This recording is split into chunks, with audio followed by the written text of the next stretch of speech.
How's it going, guys? Cameron here with Canadian Gamer coming at you with another video. Now today we're going to talk about the first game that I picked up for my PS4, and that's Daymare 1998, or as I like to call it, Daymare.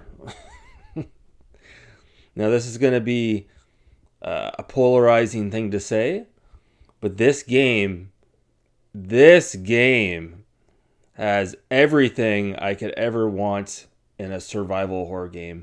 This game has now entered my top 10 video games of all time list. That's how much I've enjoyed this game so far. I'm already on chapter 3. There's 5 chapters in the game.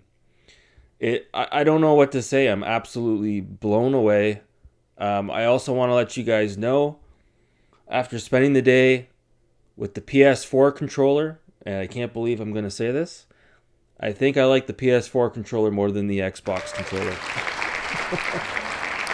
I like the shoulder buttons a lot more. And I do like the little screen on the controller as well. And the controller feels really good in my hand. So never thought I'd see the day where I would say that. But yeah, the PS4 controller, I think I might like it more than the Xbox One, Xbox Series controller. So Daymare, I'll post a formal video giving my final thoughts once I complete the game. But it's a polarizing game because it's kind of like an indie release. It was being developed by an indie developer, and then I think how the story goes, Capcom approached the team because they were trying to release this as a Resident Evil 2, sort of like a remake. And Capcom stepped in and they were like, no, no, no, no, no, no, no. Like, you can't do that.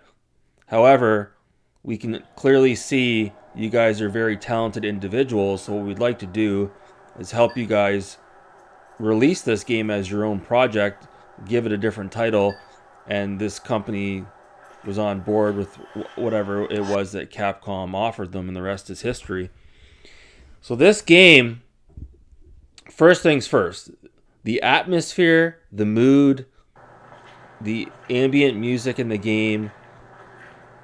They've got the color scheme just right in this game. The blues, the blacks, the greens. Absolutely incredible. I know there was a lot of chatter online about how this game was too difficult. Many didn't like the control scheme. I have absolutely no issues with the control scheme. I think it's just fine. I think it's damn well perfect.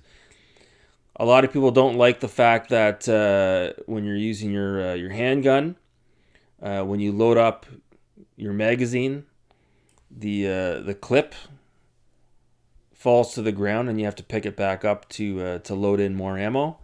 I like that feature. I think that adds realism to the game. I think that's a real cool feature that they added. But more to the point, this game, I think a lot of people just didn't give it a chance. They started the game and they got maybe turned off by the initial presentation, the first several minutes of the game, and maybe they didn't give it a fair shake. What I did was, when I started the game, you do run into a puzzle that's actually not that confusing. It's staring right at you in the face, the answer. And I just looked it up online just to get past it.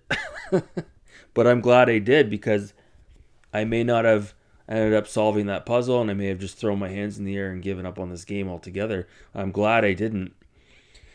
This game starts off, you're dropped off on this island, and you're part of this kind of like a SWAT team, and you go in there, and I'm not going to get into the story here, but eventually you end up switching characters, and you become like this black guy, and he's having hallucinations, and he works in this lookout tower in the forest, and then you end up, and this is what I've been playing for like the last 2.5 hours, you end up working your way through this pig farm, and then you get to this creepy ass hospital, the creepiest hospital I've seen on this side of Silent Hill 2, and you're in this hospital, and it's very believable, like it's very immersive, like this feels like a real hospital with different floors, and it's super fucking creepy in there.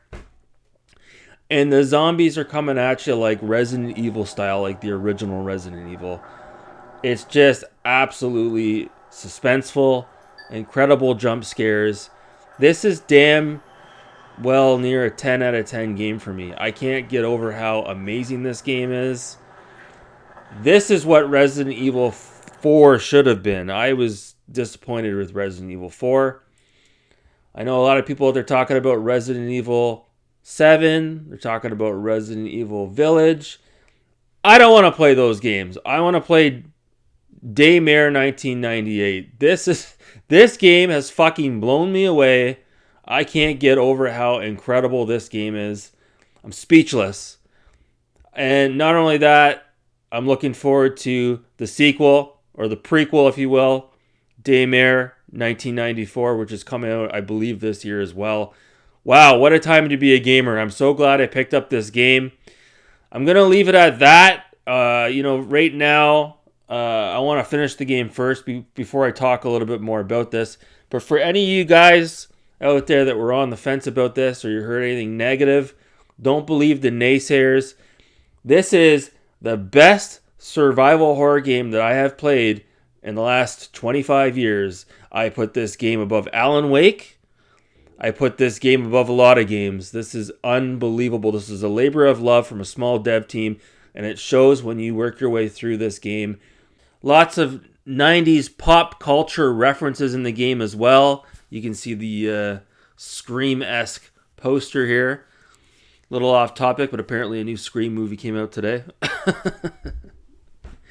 So, yeah, that's it. I'm not going to go any more in on this. I'll wait till I finish the game, and then I'll give my final thoughts. But so far, absolutely blown away. Daymare 1998. Anyways, guys, that's it for this video. Thanks so much for watching. Have a good night.